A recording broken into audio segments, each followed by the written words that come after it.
Congressman Gary Palmer joins us right now in studio. I want to say how encouraged I am with the progress that we're making on this bill, and the whole point of what we're trying to do here is to keep our promise to the American people. I yelled at Trent that was a gunshot, and Trent said, yeah, and turned, and then he yelled, he's got a gun. The guy was coming up to the fence. I think when he fired the first shot, he was a little bit back. Hillary Clinton and her colleagues sent and received emails marked classified on an unsecured private email server. Hi, my name is Andrew Wells with Executive Lines, Living Life on Purpose. And I'm Matt Wilson, and the goal of this show is to sit down with successful people that also live a life of purpose. We want you to hear their stories, we want you to be encouraged and realize that they've faced challenges, but they've overcome them, and they'll discuss how their faith guides them, and we want you to be able to draw from their experiences. And so we're here with Gary Palmer. He is a representative for the 6th Congressional District of Alabama, and after graduating from University of Alabama, from where he got his bachelor's in operations management, he worked in the private sector for 2 international engineering construction companies. Now, as he grew in his career in the private sector, he started the Alabama Family Alliance, now called the Alabama Policy Institute. It's considered the premier public policy think tank for Alabama, and he has been appointed by 4 different governors to serve the state. Now, after serving 24 years as the president of Alabama Policy Institute, he ran for office in 2014, winning the district seat to the 114th Congress.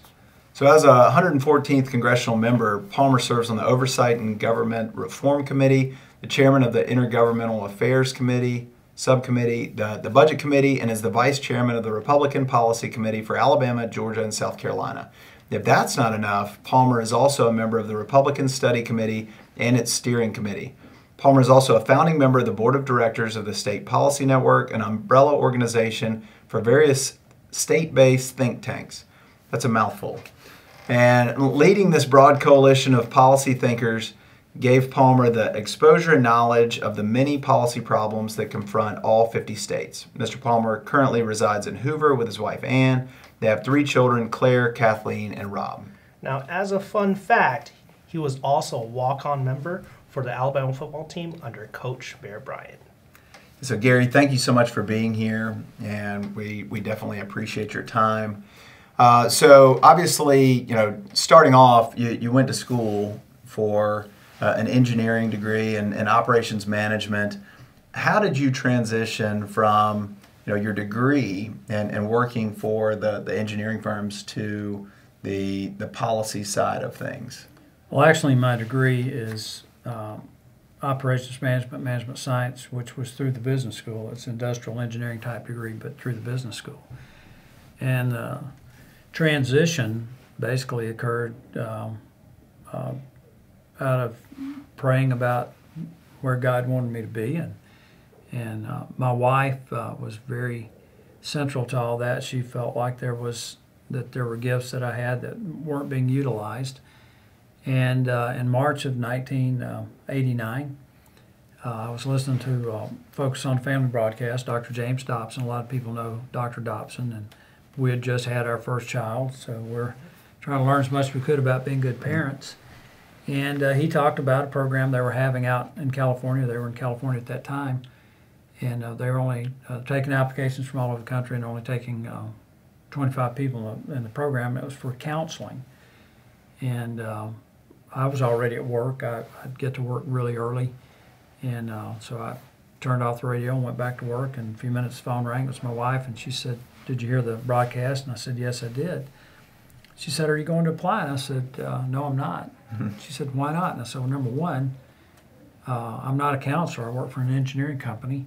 And number two, he's only taking 25 people. I wouldn't have a chance." And all she said was, "Well, you've been praying that God would open a door. Don't you think he could open that one?" Mm-hmm. So I applied, and they mailed me the information. Back then, there was no email. And I filled it out, sent it in. A few weeks later, I got a letter saying I was accepted, and I literally lay awake all night because I knew 2 things. I knew, one, that this was God's plan, and 2, I knew I would have to quit my job. And Ann had told me many times that I would never leave my engineering job because I was so afraid of being poor again. I grew up dirt poor up in Hackleburg, Alabama.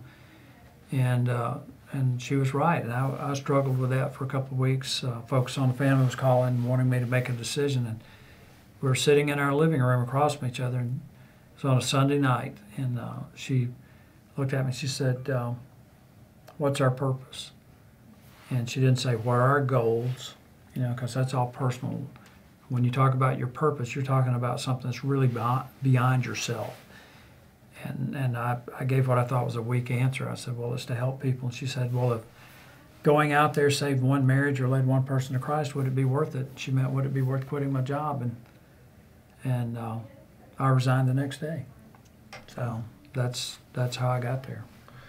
So you said you grew up dirt poor. You kind of have an interesting story about that. Share with us what you kind of shared with us earlier. So you were, you didn't have a camera?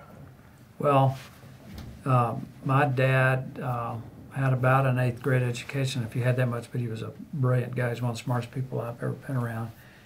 But we'd moved to Michigan, and he had worked for a manufacturing company up there, saved his money, and came back to Alabama right before I started the 1st grade and built the house that we lived in himself. And he didn't have the money to finish the house, so we didn't.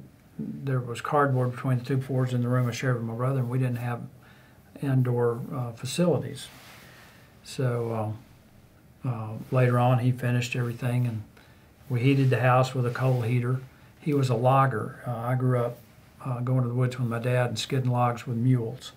Wow. And I'm the first person on either side of the family to go to college. But anyway, when I decided to run for Congress, I had someone recommend a media person to do my ads. So I'm meeting with this guy, and he says, well, I was kind of telling my story that, you know, they interview you, they want to know all about you. And he said, man, that's a great story. Do you have any movies? And I looked at him like he was nuts. I thought, what do you not understand about dirt poor? I said, no, we didn't, no movies. And I told him that we didn't have telephone, we didn't have, you know, at first didn't have a bathroom. He said, well, how about 8mm? And I said, look, if we'd had enough money to buy a camera, don't you think we would have had a toilet? And so I knew then he wasn't the right guy. He just could not relate to someone coming from that to where I'm now. And this is one of the things I try to get across to young people. I just spoke to students at Banks Academy. A good friend of mine, Darrell White, started Banks Academy as an alternative for kids in the inner city. Getting these kids out of failing schools, and I'm sitting there talking to these young African American and males and females that have come out of some tough backgrounds and out of tough family lives and tough community surroundings. There are maybe 3 white kids at this little school, and the school is only about 3 years old. They're certified now, and I'm telling them, you're not defined by where you start. You know, there's I really believe that God has a call on everybody's life, and you never know what it is. It might be in one of your children or grandchildren, but the whole thing is to trust that God is directing your life and allow Him to unlock what's in you. And that's what this school gives these kids a chance, is intellectually, academically, unlock that potential, creatively unlock that potential, inspirationally unlock that potential.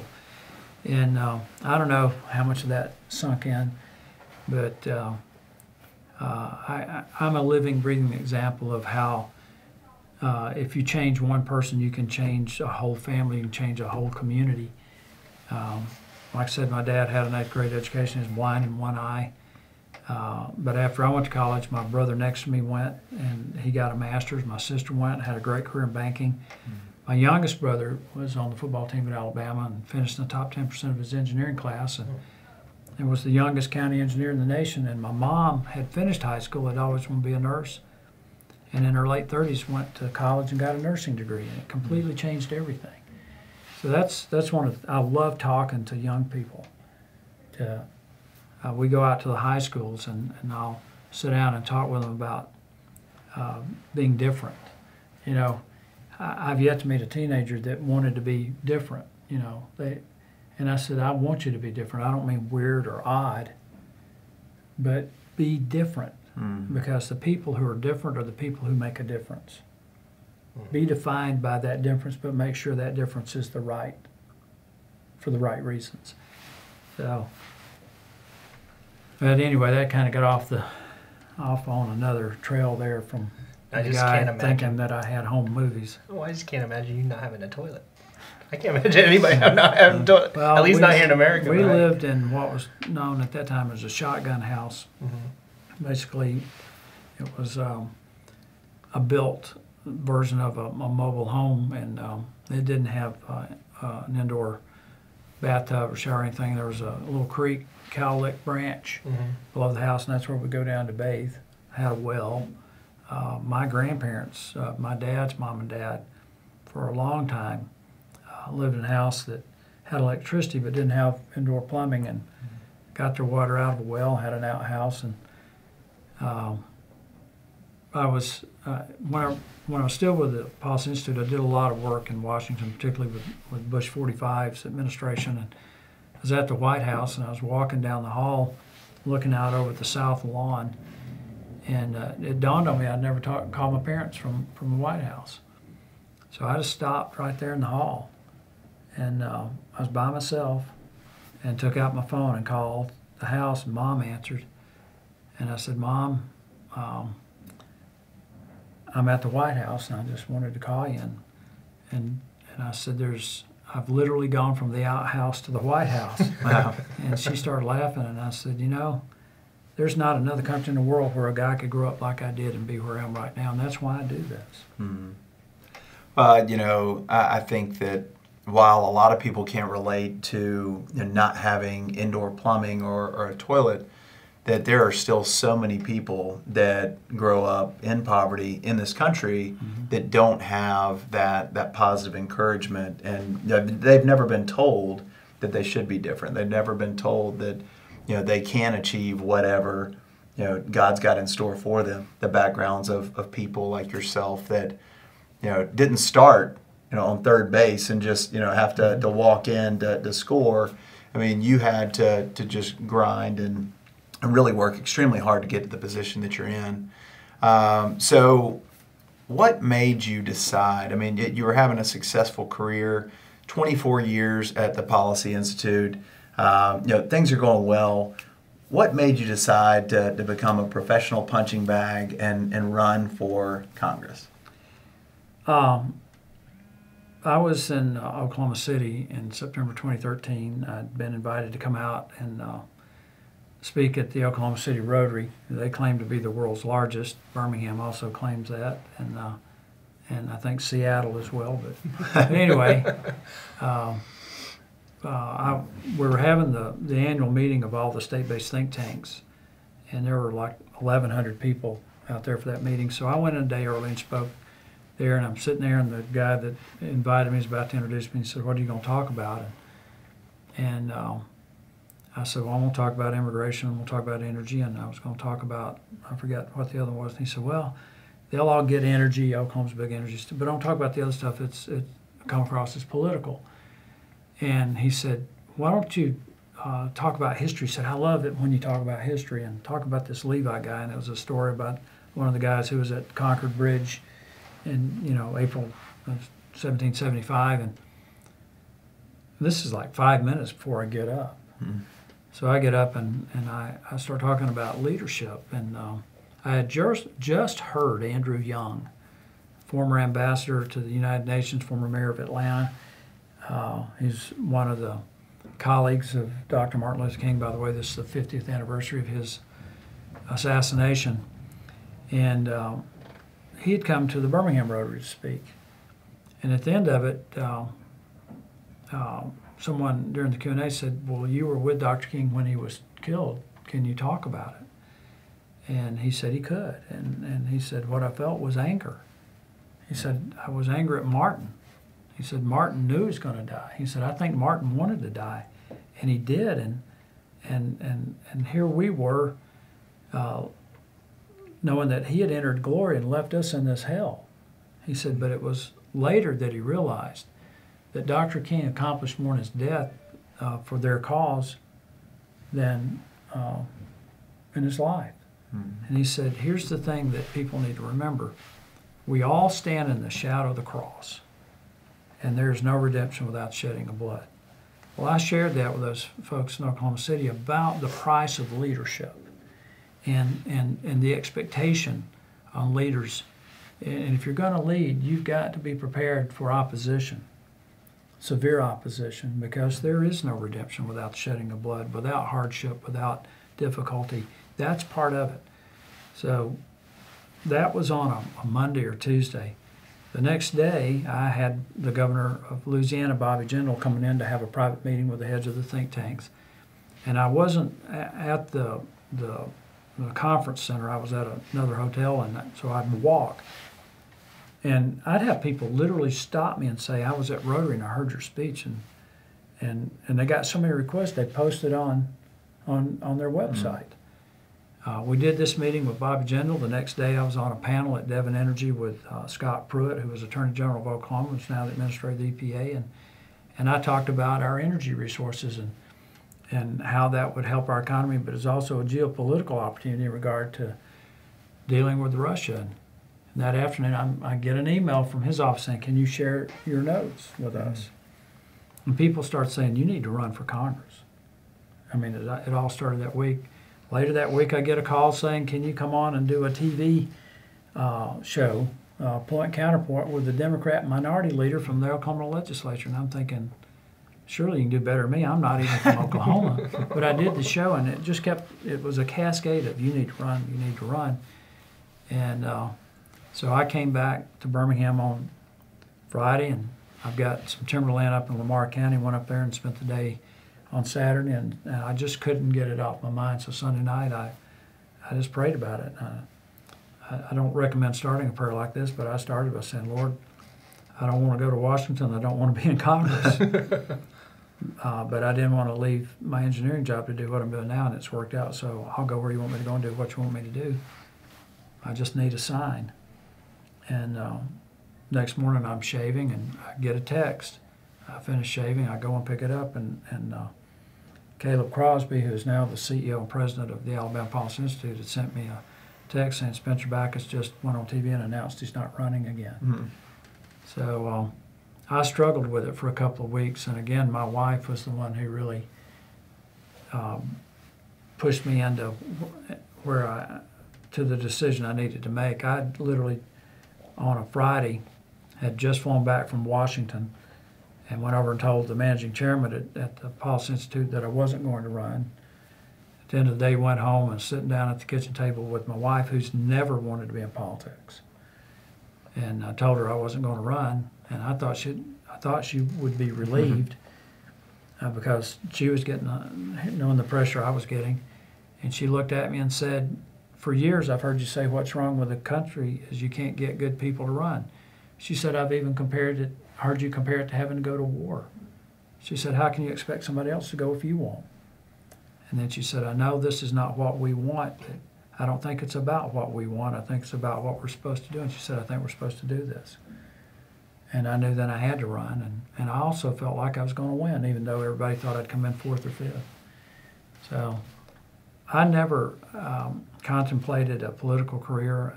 When we were talking earlier about leaving the engineering and going into politics, was preparing for that. I'd never even been to our state capital. I mean, we took 2 trips a year as a family, and they were both to Texas. My dad was born in Texas, and we'd go out and see family. I was 23 years old before I ever saw the ocean.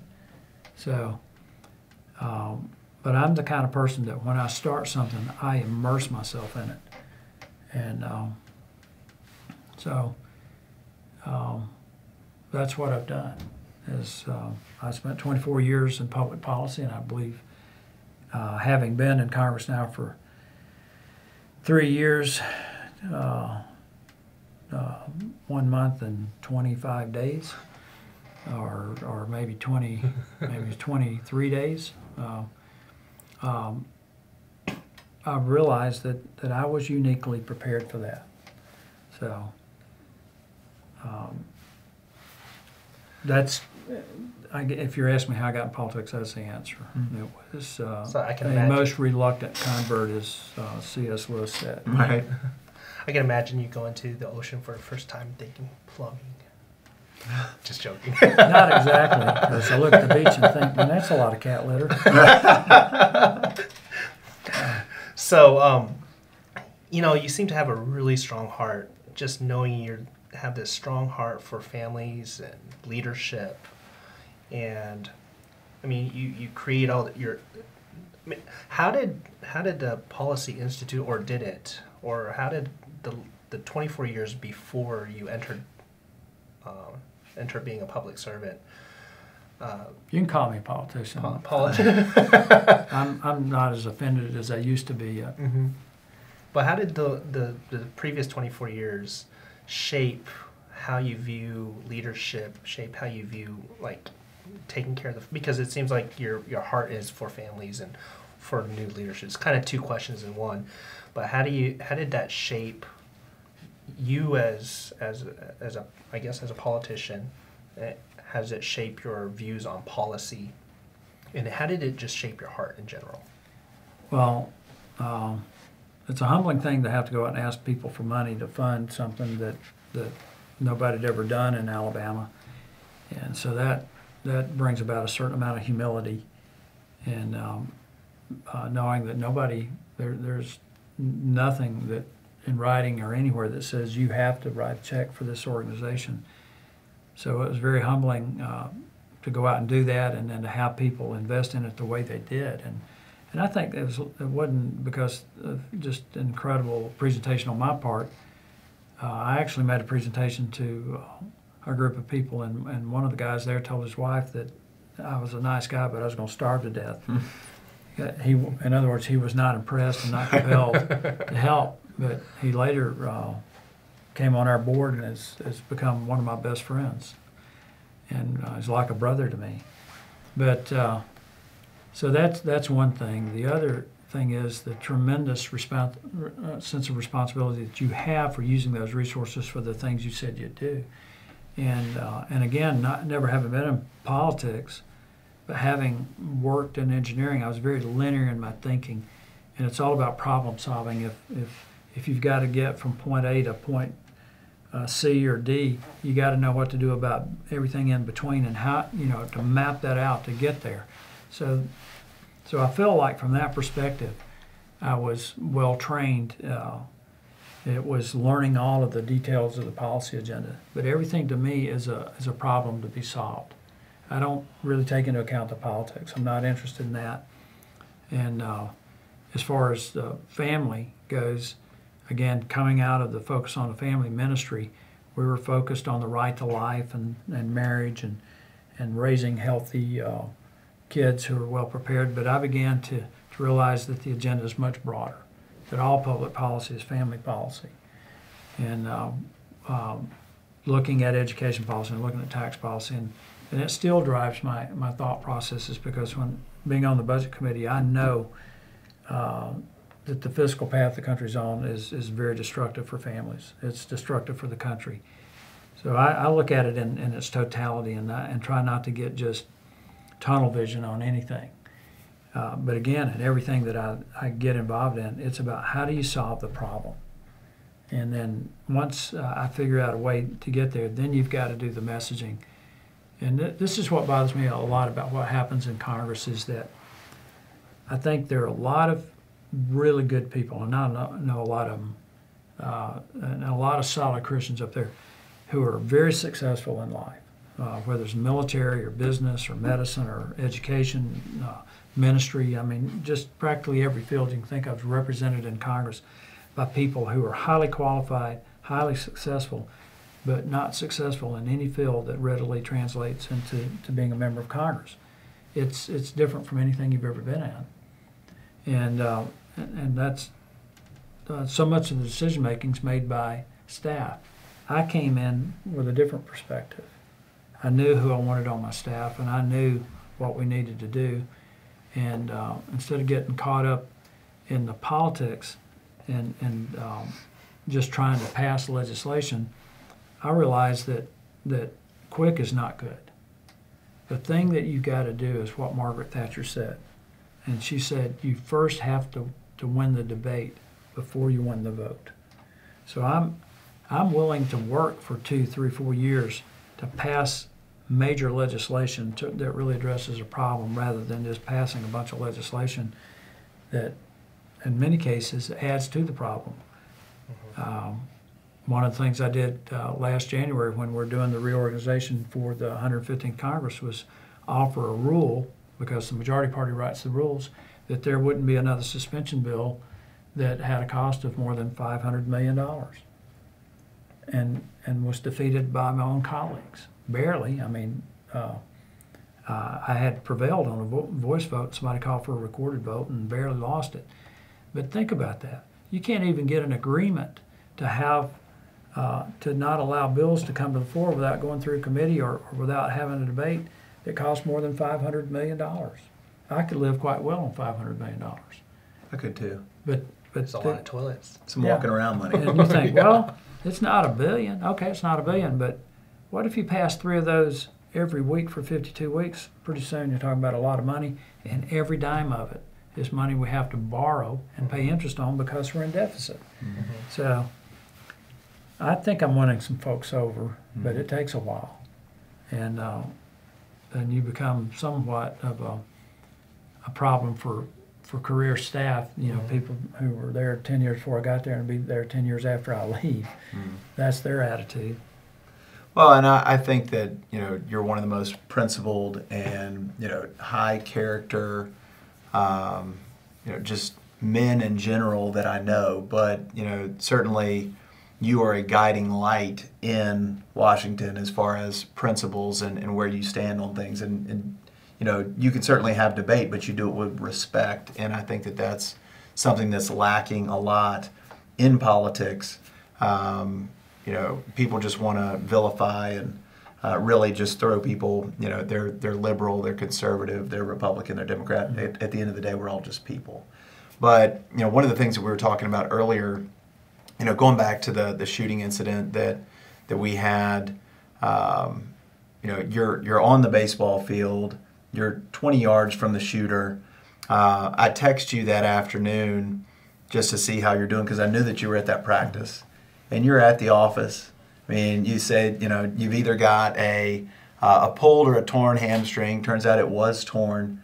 You know, but you're still just going about the people's business. And, you know, there are plenty of other people that don't show up to work for, you know, the sniffles. And you got shot at and you just kept on going. And, you know, with that, you have faced, you know, head on a violent person that wanted to kill you based on your beliefs. And you didn't waver in your stances or anything of that nature. Has it affected your thoughts on gun control with, you know, obviously the rampant debate that we have now?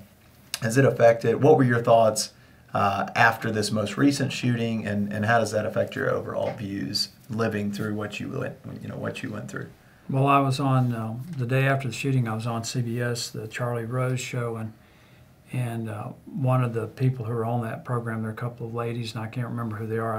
I don't watch them, but one of them said, "Well, what were you thinking?" And I said, "I was thinking I wish I had a gun." And one of the ladies said, "You wanted a gun?" And I said, "Yeah." And I said, there was Congressman Brad Winstrup, who's a combat veteran in Iraq. There was Trent Kelly, who's a combat veteran in Iraq. And I've had some training with firearms. I have firearms. And we were yelling to the Capitol Police to get us a gun because I felt like if we had weapons, we could have helped end that situation a lot sooner. We could have gotten aid to Steve Scalise a lot sooner. And but all I had was a baseball glove, being attacked by a guy with a rifle. And if I got to choose between a baseball glove and a gun, you can have my baseball glove. Right. I'll take the gun. But as far as and the other situation about it is that being in Washington D.C., I could not legally possess a firearm. So I'm at the mercy of a guy like the guy who fired on us. So I think the problem with the whole debate is that there are a lot of people that try to attach evil to an object, and evil does not reside in objects. Evil resides in people. And the gun's not the evil. It's the person who's using the gun to commit a crime, who has the evil intentions, as did the individual who shot at us. And when you look at the people who have committed these heinous acts, there's three things that I think my research has indicated. Now, I can't say for everyone it's ever been done. They have three things in common. They have some disruption in family life. They are on some type of psychotropic drug, some type of mental medication, and they have they're not religious, maybe even have a very negative, angry attitude toward religion.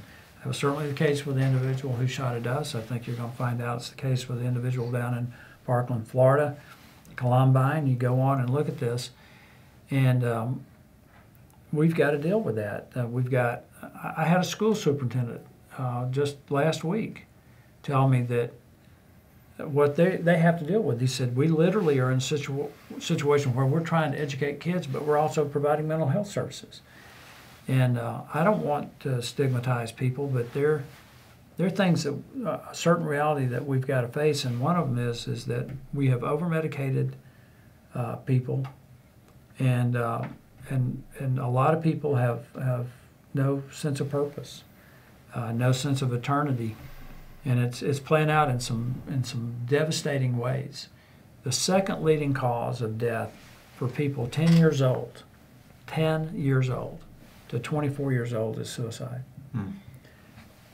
There were over 64,000 people died last year from drug overdoses, opioid.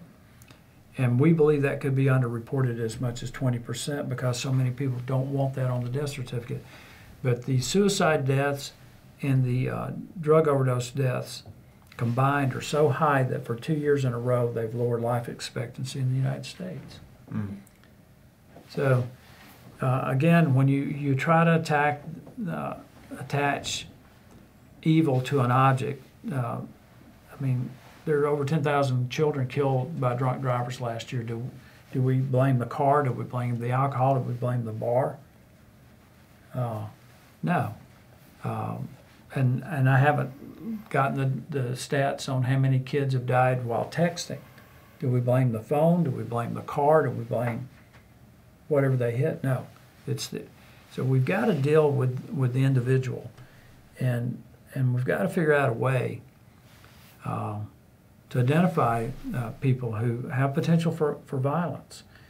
There are 5 states. There's only 5 states that have red flag laws. And a red flag law says that if someone posts something on social media or they say something to somebody that indicates they're going to commit a violent act, they're arrested. I think that needs to apply to all 50 states. If you post something on a website that says you're going to shoot up a school or a church or whatever, you should be arrested.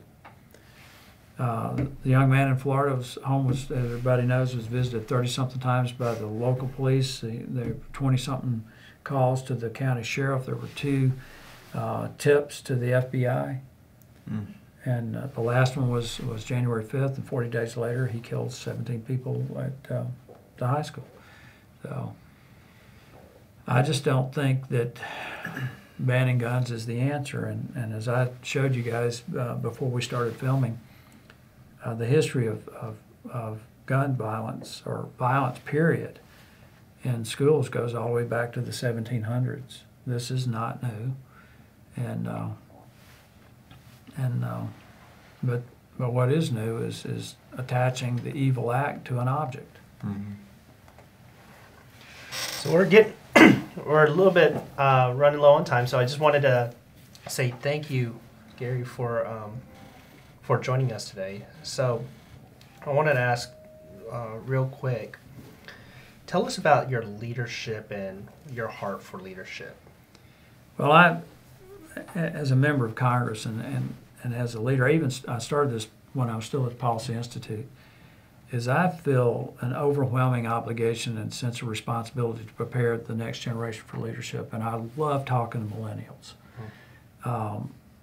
They have a heart for people, maybe more than any other generation that I know But what I try to do is to tell them that they're going to lead. You guys are going to lead.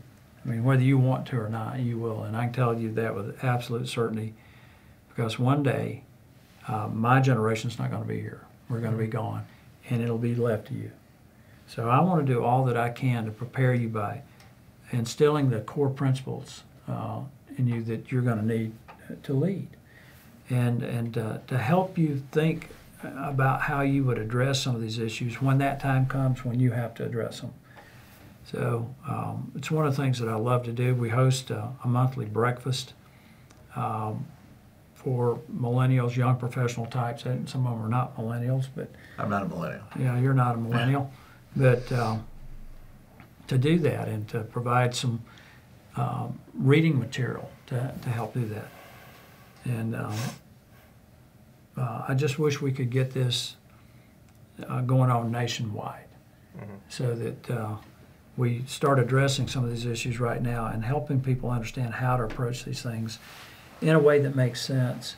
And hopefully what I'm doing down the road is going to be of great benefit to the state of Alabama and hopefully even to the country. Well, thank you, Gary, for joining us today and for serving us. And I can say just as an encouragement to you, so for those people that I do know that know you well and people that just interacted with you, you have a flawless reputation. Well, thank you. And I love always hearing about you. So thank you for joining us and sharing your story and your heart for the people of Alabama. So thank you for joining us today. This is Executive Lion. If you really like this show, please go ahead and like us. And check us out on Facebook, Living Life on Purpose, and then executivelion.com. Please like and comment and share. We really want other people to be encouraged by this interview. So tell everybody about us. Thank you for joining us today, and you have a great day.